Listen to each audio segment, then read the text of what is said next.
You're listening to WP Product Talk, presented by the WP Minute. WP Product Talk is a weekly discussion between two WordPress product experts, Kim Coleman from Paid Memberships Pro and Matt Cromwell from Stellar WP. Join them live each week on Twitter Spaces for a Q&A, or stay subscribed here to the feed that brings you your favorite 5 minutes of WordPress news every Wednesday. You can support us by visiting thewpminute.com/support. Here we go with Kim and Matt on WP Product Talk.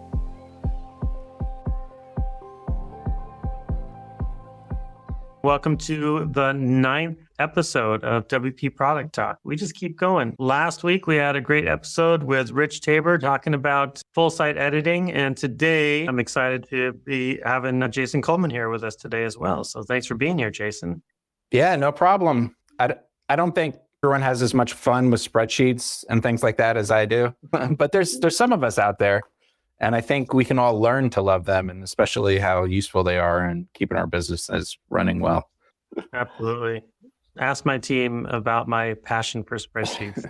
So the topic today is budgeting for WordPress products, how to forecast revenue and expenses. And this is a great time to be talking about that, as I'm hoping that a lot of WordPress shops are deep in their spreadsheets right now, planning for 2020, because now is almost too late. So it's a good one. If you're listening in and you have some comments or questions, then tweet at us with the hashtag WP Product Talk, and we'll be paying attention over there. I do want to also give a shout out to the WP Minute that has traditionally been doing a lot of distribution on all the podcast channels for us.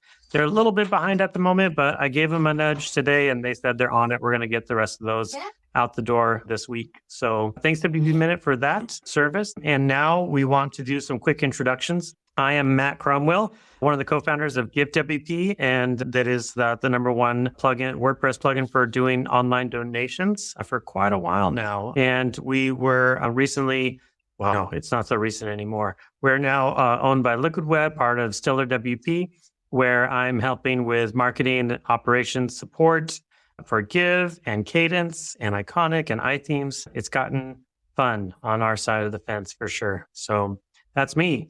Kim. Absolutely. Thanks, Matt. So I am Kim Coleman. I am Jason Coleman's boss. And I am co-founder of Stranger Studios. We have a membership plugin called Paid Memberships Pro. We've been building that for 12 years. And we're dabbling in some new products. One is called Site-Wide Sales for automating flash sales in your WordPress site using WooCommerce, easy digital downloads, or Paid Memberships Pro. And we've just launched a new product called Restrict with Stripe that Jason can maybe expand on a little bit. So Jason, do you want to introduce? Sure. I work for Kim, but I'm also her boss. She said it well. So we're basically one person work-wise often, and been doing this together for so long. And Paid Memberships Pro is the main product we have. Restrict with Stripe is something new. It actually kind of competes with Paid Memberships Pro, but it tries to do as little as possible on the WordPress side and just lean on Stripe as much as possible. So if you really love Stripe and just want like kind of the simplest way to restrict some content using Stripe as an e-commerce engine, that's what we set out to build with that.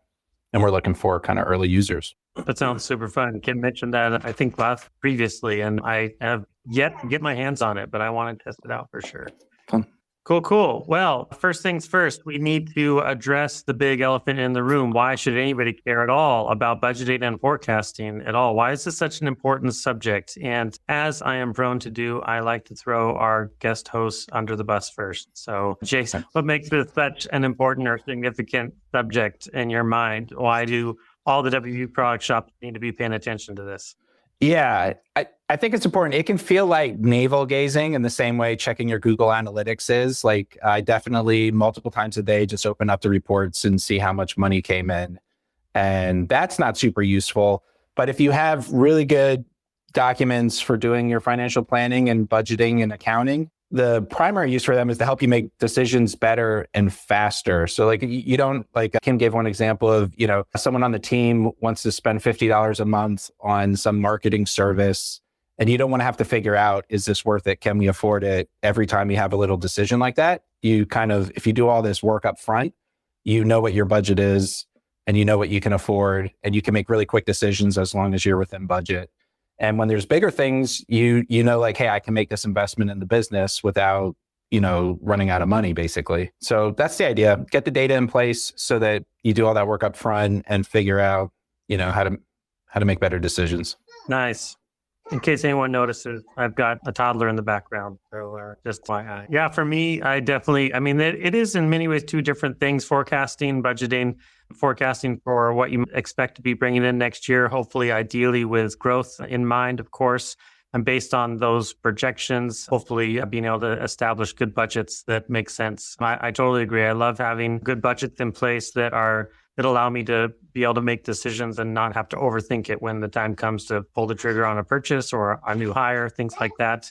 I think that's really important. I mentioned, I think a couple of weeks ago, how I do a lot of tying my support hires to what our sales projections are. And that's a big part of it for me, is that if I'm projecting a certain amount of growth over the next year, then I know I'm going to need a certain amount of staff to support those new sales that come through on the support side. And I don't feel like there's a better way to project for that kind of thing. And of course, you always have to be checking against whether or not you're meeting those projections and whatnot, and adjust accordingly. But doing that in advance upfront really helps to really set the pace and tone for the calendar year. So that's kind of where I'm coming from. Kim, I am certain you are not just a carbon copy of Jason, so I'd love to hear your perspective too. No.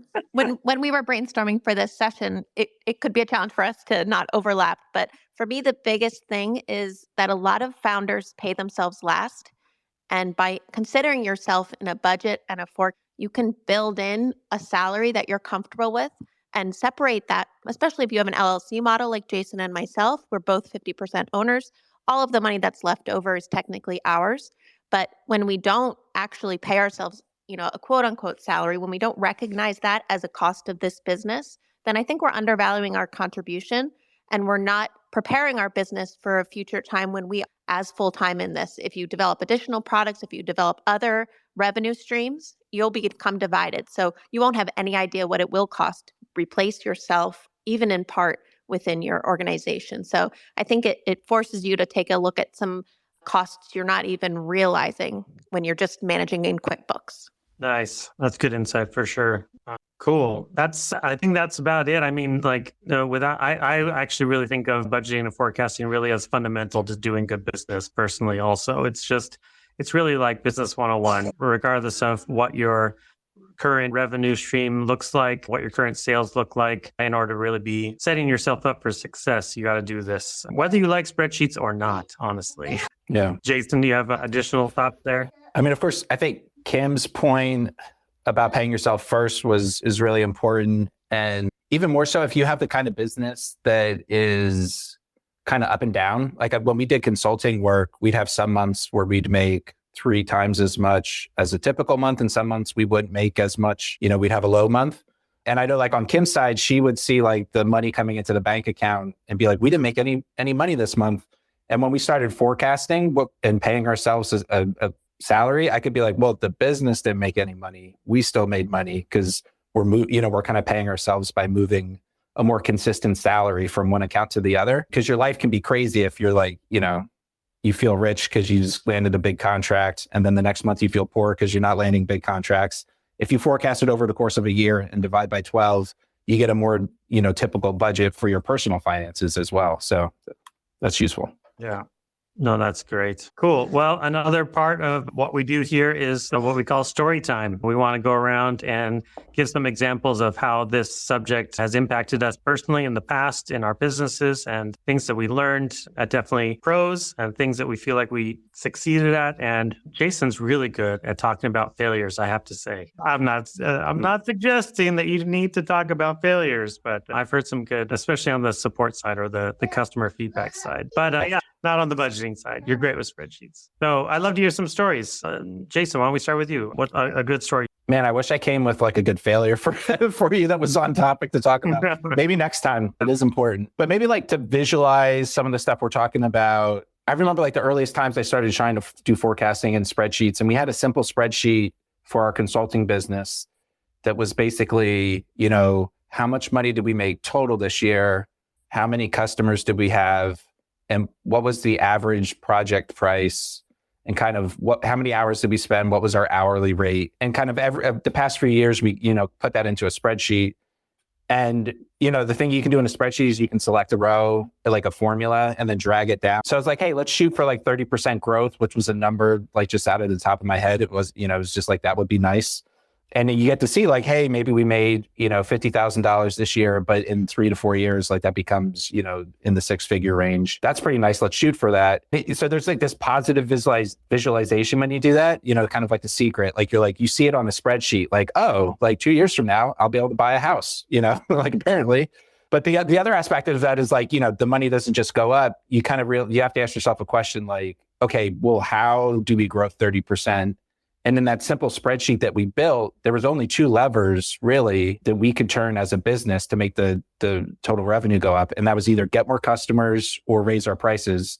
And that really forced us every year to be like, hey, what are we really trying to do? And some years it was raising prices. And some years we were trying to get more customers. We tried to kind of streamline and do less complicated consulting work and more kind of quick, repeatable work that we could do more often. It was just a case of us early days having that spreadsheet, seeing the numbers and made it real. And then it helped us make a business decision of like, oh, this year we need to raise our prices by 30% if we actually want to grow the business, that kind of thing. That's excellent. Yeah, absolutely. I mean, it's just, I think there's a lot of folks I've chatted with who just are really hesitant to just do the really boring work of getting it all out on paper in one form, paper.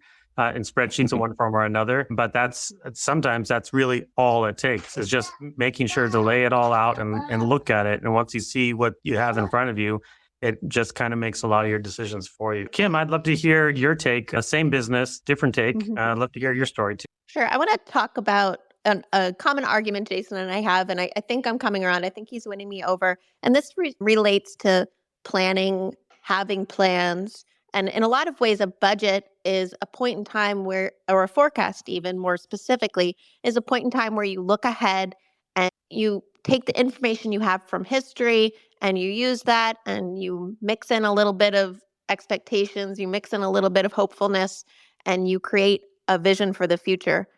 I have a major problem with looking ahead to things that I don't have full information for looking ahead at things and knowing that it's going to be wrong, like the very next day, that information is going to be wrong. But Jason always reassures me that the point of doing this isn't to get it right, to stick on track, to spend that exact amount of money you forecasted to spend on marketing that month. And if you didn't do that, you're a failure.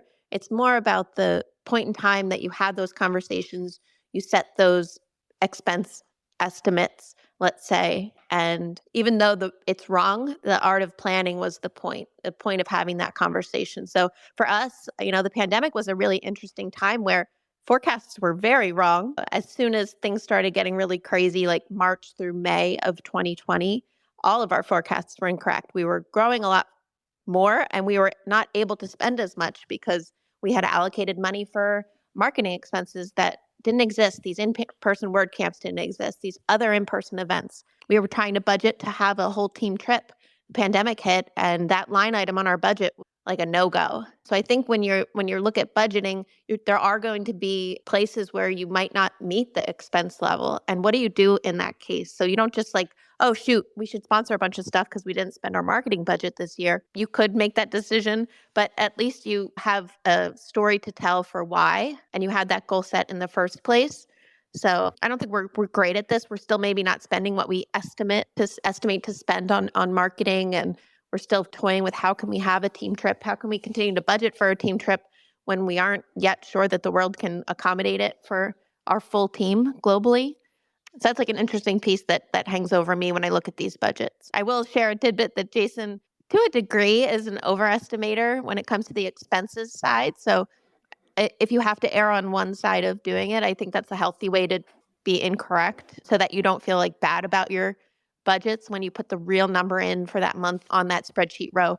If you severely underestimated expenses and then that bottom line number gets cut pretty hard, you'll be, you'll start to hate your budget and look at it with disdain. But if you have to overestimate a little bit, it's probably the right choice to do. I think Jason's doing that the right way, being very conservative. Yeah, and it's easier to be conservative because we have a profitable company with, excess cash. And so I say like, hey, the numbers don't have to be exact. Don't worry about it. But if, I try to remember back to the early days when maybe our bank account was closer to zero And it was like, oh, like if I'm off a little bit, we're going to overdraft our account.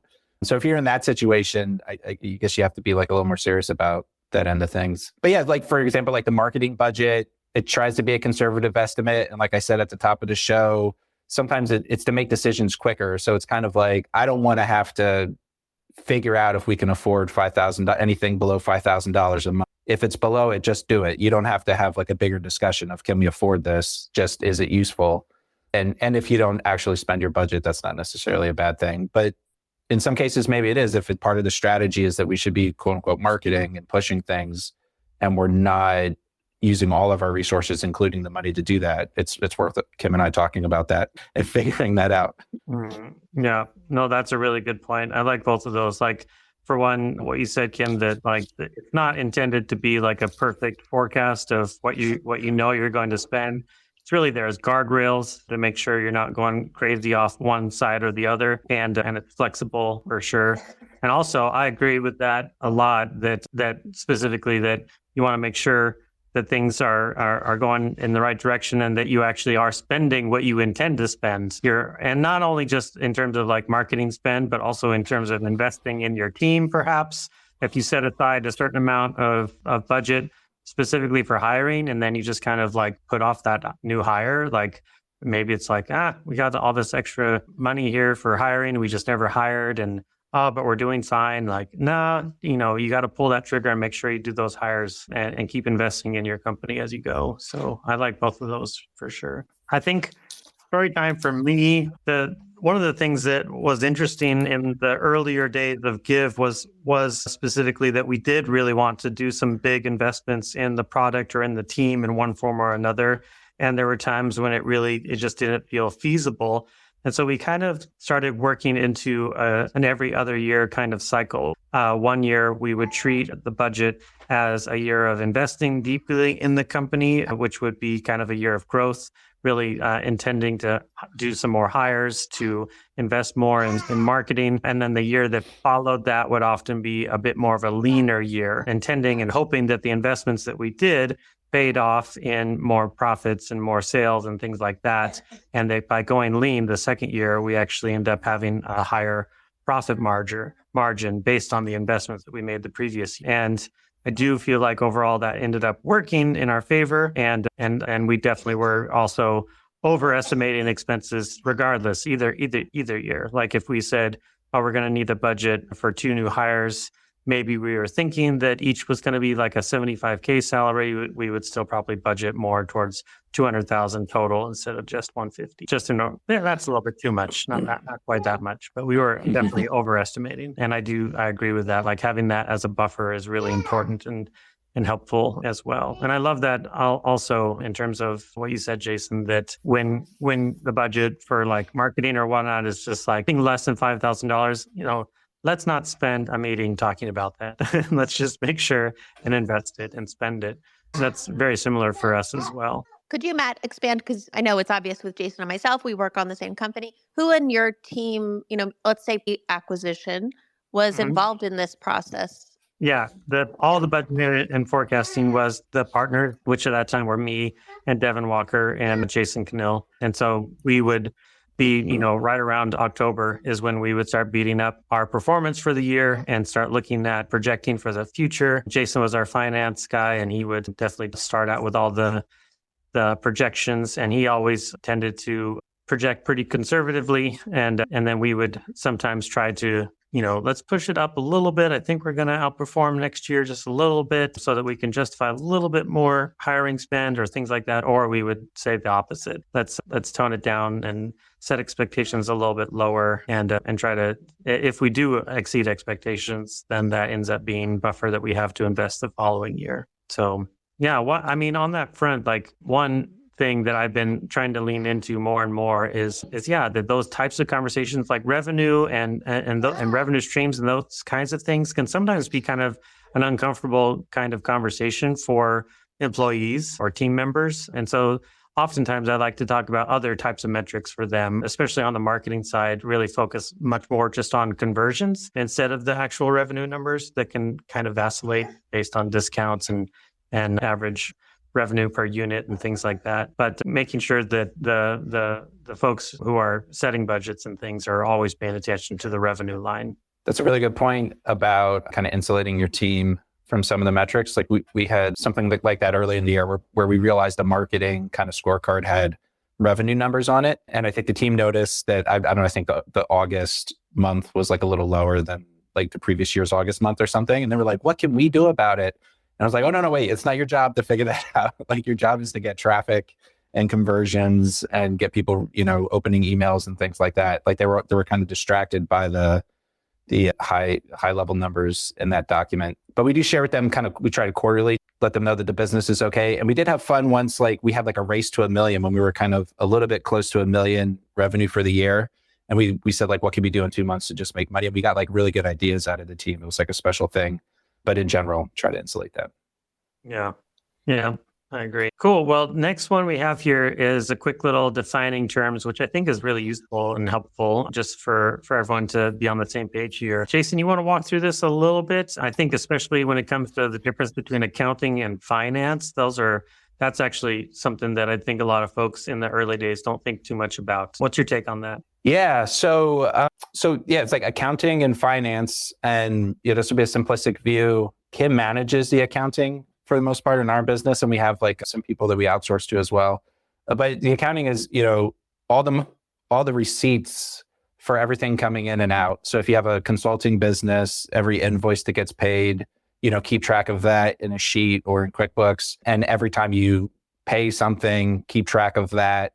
So it's at the item level of making sure that, the money coming in and out is controlled. Whereas the finance is a little bit of a higher level picture. It also includes things like if you're taking loans and have to pay back loans, like accounting for that. And on the finance side, I recommend having if you think of like a public company, private company, run it the same way. Like you want a balance sheet that shows like how much cash do you have in the bank and your liabilities and other assets.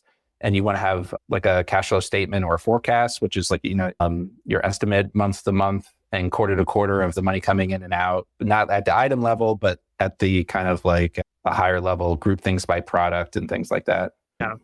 Yeah, absolutely. I mean, I think that's one thing. I do get a lot of folks asking questions about acquisition, about how to set themselves up for that kind of situation. And my first answer is always to have really clean books and a really clean P&L. That's like, it's one thing that folks who are looking to acquire other businesses are always looking at carefully is, does this all add up correctly? And are they actually above board on all the things they're reporting on, and are the books clean? So getting into that habit immediately and doing it right, I think is really important for sure. Another one here in terms of defining terms, revenue, expenses, profit margin. Who's going to chime in on this one? I can again. I did a talk at WordCamp Orlando, and I tried to like skip past this because I was like, everyone knows, it's like revenue minus your expenses, that's your profit. And about half the people in the room, wait, what? And I was like, slow down. And I was like, oh, okay, let's back up. This is supposed to be like business 101. But basically, revenue is all the cash that comes into the business. It's when someone pays for something on your website, it's $300, your revenue would be $300. And then expenses, there's, kind of expenses that are the cost of doing business. And then there's expenses after that. So like, you pay Stripe 3%, that's an expense. Maybe you have to actually like buy the product that you're selling from someone else, or you have like an affiliate rev share with someone, that's an expense. But then so are like, your employees and your support team and your marketing budget, those are expenses. So in any given time period, if you take your revenue and you subtract your expenses, that's your profit. And if you get that as a percentage, that's your profit margin. And it's kind of important. Like, I think people who share about businesses, they say like, oh, we like I just said, like we were shooting for $1 million a year in revenue. I think the top line revenue number is a good idea of like how big the business is in terms of like what's involved. But if you want to know like how profitable is that business, there's some businesses that have smaller margins. Like if you're selling certain kinds of reselling products or something like that, selling clothing, maybe your margin is smaller than if you're selling software. And so, some businesses are better than others because the margin is better. And that's important to take into account. What does it cost to deliver that? Okay.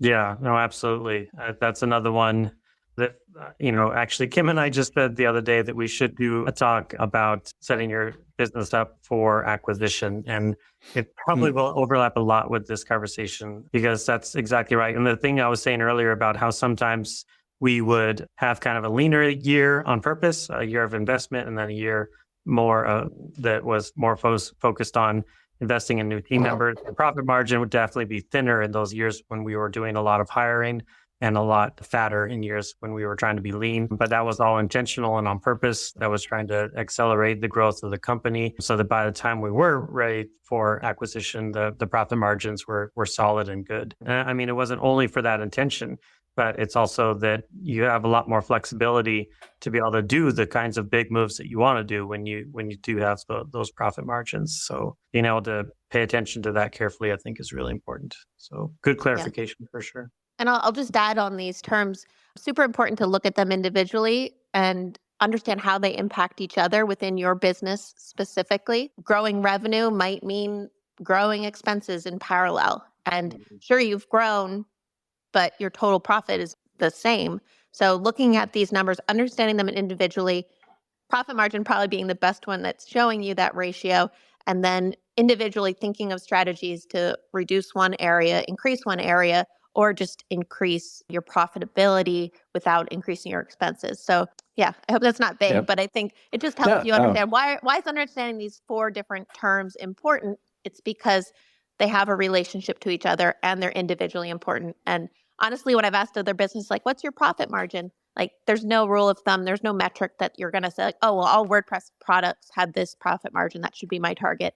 Really, it's you and you year over year that you really want to start. If you're just starting, don't look to someone else's profit margin and use that to judge yourself, Yeah. Oh, Kim, to your point, like a good example that comes up a lot with WordPress product companies is that they make the decision to raise their prices, which lowers the number of units sold. And so their support load goes down. And so they're like, hey, we can make more money and pay less on support when we raise our prices. And so they kind of think about that, hopefully. And I've seen other people that do think about that when they're making that decision. Or if you're on the flip side like us and we say like, hey, we're going for market share, we're going to give away, stuff for free. We're going to keep our prices potentially lower, although we did just raise our prices last week. That means that there's going to be a higher support load and we have to have a good forecast and budget to account for that. Yeah, absolutely. Well, I actually have a good question here. Amber Hines is listening in. Hi, Amber. And she has a question for us, which I think is really relevant. Can you talk about the percentage of revenue you're spending on various areas of the business? Yeah, I mean, we're budgeting. We've been talking about it more at a whole, but per department, I think is really important too. Jason, you want to start with that? What's your take on that? May I have it open in our document? And so it breaks down like this. The largest by far is salaries and benefits. And salaries includes full-time contractors and some part-time contractors as well. But 70% of our revenue goes towards salaries and benefits. And then about 4% goes towards marketing. We do set aside 2% for that team trip that we hope to be able to take, that Kim said. It comes out like hosting and software is about 1.2%. I feel like this is low. Sometimes I see other businesses talk about all the SaaSes that they use to run their business. And I was like, don't you have someone like Kim who like once every 3 months tells you to cancel that account so this doesn't get out of hand? But that software, then there's like 4% processing fees. Like I said, that 3% credit card, but also like refunds and stuff like that. Around 6 to 10% sales tax. And then the rest is profit. And so our profit margin on this budget for this year, this is 2022, which is kind of a flat year. Our profit margin is around 10%. Nice. Wow. Thanks so much for that transparency there. Amber, I hope you were taking notes. I could share a screenshot or something on Twitter maybe as a follow-up. Yeah. No, that's cool. There are certain parts of that I think are really important. It's in terms of talking about setting things at a percent of revenue. Specifically, you mentioned how you set the company trip as, I think you said 2% of revenue. What I love about that is that as the company grows, it just means a better company trip every single year. I mean, I'm being a little bit funny about it, but it is cool. Yeah. It's great to set it as a percent, and because that goes into what you were saying earlier about like not having to make giant decisions. Because often, if you're like, oh, geez, we're going to spend $50,000 on a company trip, it just sounds like a ridiculous amount of money, and maybe that just sounds too big. But when you put it as like, well, it's still 2% of the company revenue, just like it was last year. It's still the same exact budget. It's just that we are, doing better this year. And maybe we have more people this year too. And so it is going to have more expenses this time around. So I like setting it as a percent. We do the same thing with WordCamps, in particular, WordCamp sponsorships. Traditionally in the past, we had them try to be around between 7 and 10% of revenue. That there was a time when for us, we had it up to 15 or 16%. And that's just because we were doing one of those big investments where we were trying to get the word out about Give really strongly. But then we dialed it back when we felt like we had it a little bit more under control. And then ad spend, I think also, if you're doing paid advertising in any way whatsoever, it's the same one where if you think like, oh, geez, we spent $20,000 in a month on ads, it sounds like a crazy big number, but when you realize that you've just pegged it to a percent of revenue, and it's just that you're continuing to grow as in your revenue, then I think it works. And that is another one where, like you said earlier, Jason, if you're not spending it, then it's kind of indicative of a problem. Like you do have this budgeted, and ad spend, if that is one of your marketing strategies, you do have to spend it if it's a part of your strategy. So really good question there. Kim, you have any additional things to say there? I think Jason told everyone everything. No, I did. No. There's I don't know if this piece is useful too. Like the salaries are 70%, but we also then break down, by team, basically how that maps out. So I'm looking at another part of our spreadsheet, which says that's about 45% customer support, about 25% product and development, about 20% marketing, and the rest around 10% for executive stuff. So that's like really loosely, we give like a percentage for every team member of how much they spend their time on each kind of task. And so we have that level of detail as well. That's great. Nice. Cool. Another item we have here, by the way, like in terms of like show notes, oh my goodness, this power couple here has really put together some show notes. And I seriously just got to walk in and be like, wow, this is all done. Awesome. There's more here than we can handle, I think, in the next 7-ish minutes. But so I don't know, Kim, what do you think? Which of these should we tackle next? I think we should talk about where do you start would be helpful to people if you have nothing. So if you are legit, you have Stripe, you might have an accounting system, but you have never started. So how would you get started if you have no forecast and really no idea of budget? Where would you begin? And Jason, maybe you want to talk about how we began doing this, even when we were agency style and then migrated into products. Yeah, I'm curious to hear from Matt too, because we're all our own on the software side and the accounting and finance side for a while. But I forgot to look this up, but I think Christy Chirinos had a WordPress TV talk at a WordCamp about forecasting and budgeting and stuff, which really good. If that's online or you can find it, that's worth a look. Yeah. But what we did was like the most important kind of spreadsheet. We didn't use QuickBooks or something like that, but we had a spreadsheet that had 2 tabs, one for expenses and one for, I forget how we labeled it, but like revenue, like incoming money. And every line was like the date of the expense, how much it was. And, that's the information that you need to like do your taxes. So we did pay for a tax accountant who did small business tax submission and stuff for us. And we would just send him that spreadsheet. And as we got bigger, that spreadsheet got out of hand. And he's like, this would be really easier for me if you were officially using QuickBooks. And we hired an accountant to basically move our spreadsheet into QuickBooks. But that sheet, and then we would like break it down by month. That was really important to just like you have to have those numbers accurate. And then after that, I think it's like something simple and it's different for every business. I have a couple templates. Hopefully I'll try to share the stuff on Twitter too, because I found it from old documents we had. But it's kind of like I said, for consulting, that high level of, how much revenue do we make? What are like the main knobs that kind of contribute to that? And what are those values? And keep track of that year to year and kind of try to make an estimate of what's happening the next year. It just forces you to be honest about those numbers and be cognizant of those numbers. And it'll enlighten you for, like the decisions that you have to make about your. Yeah, definitely. The first step is looking to the past to help you predict the future. So if you really want to do a forecast for 2023, do your 2021 and 2022, maybe even 2020. Look back in QuickBooks and just make a really simple month to month total expenses, total revenue, profit, and then compare those months, compare them year over year. And it can help you get a basis for how have I grown historically? How have my expenses grown historically? How has my revenue grown historically. And you can then look ahead to 2023, factor in some gut instinct about things, and then create your forecast. Jason, on a monthly-ish basis, I think at the start of the month, takes his forecast and turns it into reality. So right now we're up to the end of October. Our January through October columns in that spreadsheet are real numbers. We're still looking at the forecasted number for November and December. So you're kind of real time converting your forecast into, a version of your books that is separate of your QuickBooks area, but still something like Jason uses it to compare, and he goes, wow, like I was pretty close. That's cool. And you feel good about it when you're close, I guess. But that's kind of the process we follow. And then Jason tells me how we're doing. We can add also that we do this for our personal, and you have some spreadsheets to share too for personal budgeting and forecasting, having a personal balance statement, having like an idea of what your net assets are as an individual, because the same rules kind of apply that you might be using for your personal finance. Yeah. On the like personal sheet that I have, there's an income statement format. And like I said, if your income is kind of irregular, like we're technically an LLC, so at the end of every month, any profits are ours. But Kim and I set a salary for ourselves, like she said, pay yourself first, so you know what you're paying.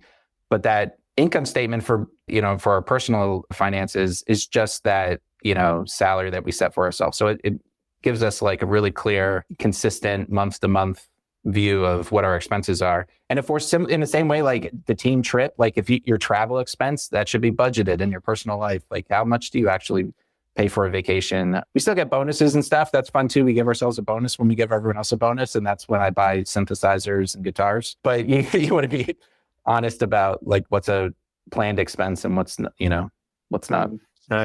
I love this question about just how to get up and running. I think that's really crucial. And I know that for me, before working with Devin, when I was on my own solopreneur and anything about this kind of thing, I felt totally overwhelmed. I knew how to do numbers and whatnot, but it just felt like I never had the time to really spend on it that I wanted to spend on it. And the first thing that I think I would suggest to anyone who's just getting started or a small team and really needed to do better is to get a really good bookkeeper right away. It sounds like you two tried to tackle it yourselves, which I think is brave and amazing, and kudos. For me, I'm like, somebody do this. I think going again to that difference between accounting and finance, I think when you're a founder and starting out, it's like you want to focus more on finance. And so having somebody doing the accounting for you to just get it done so you could take a look at it from a higher perspective and focus on the things that you want to move and push in on, I think it's just a better use of your time, unless you're really a very accounting-oriented type of founder, which is possible, but I haven't run across many of those personally. Yeah. So I don't know. Does that resonate? We got lucky that Kim could do the accounting well.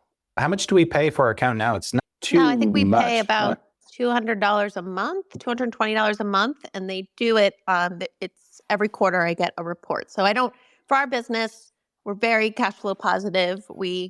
I don't need just-in-time accounting. I don't need monthly accounting. The firm that does ours does do other packages, can do just-in-time, can do on a monthly basis, but I'm not looking at it that frequently because we have so much padding and buffer. But you would have to find an accountant that can deliver on the speed that you need if you really are looking at cash flow and projections for months ahead and how much your balances are. But it's not super expensive. And they maintain our QuickBooks for us. Our accountant has access to our QuickBooks. We have access to our QuickBooks, and they send us, every quarter a report, a P&L, and just some expectations and growth data. And then they'll have a call with us if we have any questions. But we never do. We're like, thanks. What's nice is we still do some of that stuff on our own, and so we get to double check it. And my numbers are always like a little more rough and estimated. And theirs obviously are backwards looking and have the exact numbers. So it's nice that we did do it on our own at some point, because now when we double check the numbers, it makes more sense to us. But for sure. Yeah. That would be another one is like, even though I would still, like if I was going out on my own at any time, I would definitely be looking for an accountant right away.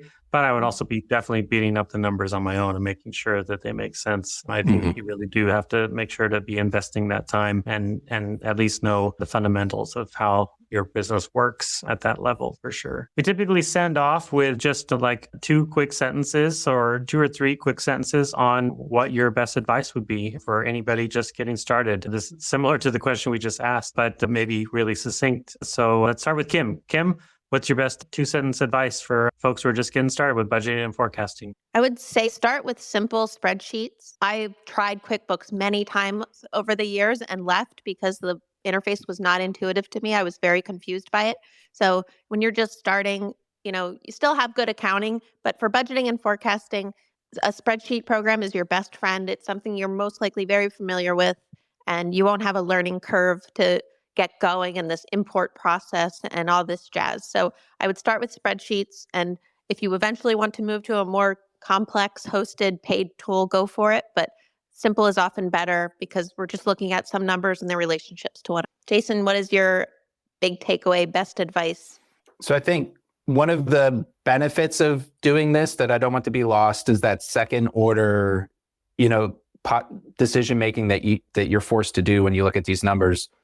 So, like I said, positive visualization through spreadsheets, you kind of say, I want to grow 30% this year. If you look at that and you made $100,000 last year, that means you'll make $130,000 this year. You really have to answer the question then, like, well, how do I make an extra $30,000? Or even, how am I sure I'm going to make $100,000 again? And so we do that and we look into like, well, what is our renewal rate? How many of our customers do we expect to renew? Like, how many of our sales were new and how many were recurring? What have we done? What new channels are coming in? What can we expect from them? And forcing ourselves to be realistic about that, helps us understand our business more, and then also, figure out new things to do and how to hit that target. Nice. Yeah, I think my tip would be make sure to set a calendar block on your calendar every single week, either Monday or Friday, probably, in which you just say, I'm going to spend 1 hour minimum on doing accounting or finance or a little mix of both, and just make sure that you're doing it really religiously once a week, because way more intimidating to try to catch up on a quarter's worth of stuff or even a month's worth of stuff sometimes. If you're not staying on top of it regularly, then all of a sudden you feel like you have to wade through a bajillion numbers instead of like 1,000 numbers. So keep it bite-sized and small and make it a priority. It is your responsibility, and you got to do it whether you like it or not. That would be mine. Nice. Well, this was great. Yeah, good stuff. Thank you both for being here as always. And I want to hear from Kim. What are we doing next? We're going to keep going, folks. Kim and I both said basically like, hey, this is just a part of our weekly rhythm now. So we're just going to keep going. We're sending out invites. I actually see a really tall dude listening in right now who would be worth an invite. I think, Kim, we should need to follow up with Mr. Cat later. But who do we got coming next week? Absolutely. So next week on Wednesday, November 23rd, same time, we have Katie Keith of Barn 2. Katie is going to be sharing with us some ideas on when is the right time to go full-time on your product. Awesome. I'm looking forward to it. Katie and Barn 2 are doing some awesome stuff, and folks need to be paying attention to what they're doing, I think. Thanks so much, Colemans. Really appreciate it. Everyone have a good week, and we'll see you online. All right. Thanks, Matt. Thanks, Kim. Bye. Bye. Hey, listener, did you like what you heard on today's episode? Be sure to say thanks to the hosts today. Find them on Twitter, LinkedIn, wherever you do your social media. I'm sure they're there. Go ahead and say thanks for hanging out and providing some amazing content to you right here on the WP Minute. If you want to support the WP Minute, you can join our membership. It's a great place to find other WordPress professionals who care about WordPress news, talk about WordPress news. Hey, you can even shape the WordPress news as it goes out as a producer. Become a member at thewpminute.com/support or buy us a digital coffee, however you see fit to support the show, or just share us out on social media. Thanks for listening. We'll see you in the next episode.